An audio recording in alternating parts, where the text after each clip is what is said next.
Okay, with a DC to DC converter out of the Model S Tesla, I needed to plug these here. The coolant was starting to get everywhere, so I needed to plug those. So whether you keep in the connectors or remove them and keep them with the hose clamps, you're going to need to plug them so they don't, as you're working with the unit, it doesn't get everywhere. I found this piece of plastic with these rubber grommets that fit right in there real nicely, that kind of secured it and kept the coolant from coming out. So that's what that is there. But you'll need to find a plug or something of your own as you work with the unit. But we're going to double check the continuity here. We tested, we're expecting to hear continuity beeps for these circuits here. Air compressor is okay. Battery coolant's fine. Now when we get to the cabin heater, we don't get anything. So there's a broken circuit, and we're expecting a blown fuse on the inside. Okay, you flip the DC to DC converter over. There's 7 screws around here, pretty easy to get out. And then once we get all those out, and then we're going to gently pry into this here.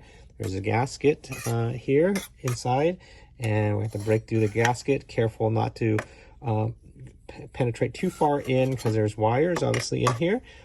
So that's what we're gonna do next.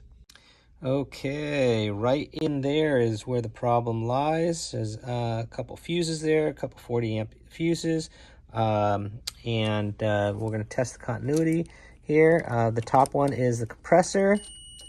Yeah, continuity. Okay, so it's got circuit flows through.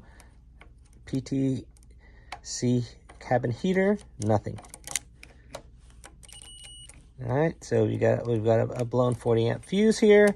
We'll pop out and we'll replace it with the one that I got from Tesla here, the 40 amp fuse. And then there's a couple also other fuses on this side. We'll test those while we're in here. Those are good. Those are good. Okay, so we're gonna replace this fuse here, and just a little screwdriver here, and you should be able to pop it right out, and right like that, and then pop the other one in. It's a little funky right inside there, but just kind of finagle it out there, and you should be able to get it.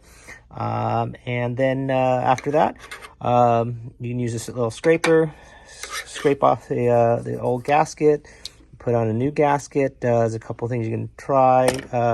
There's the 1 minute fast setting stuff, or there's also the silicone based one. I think the only difference is rubber based, silicone based. I think either one will work just fine.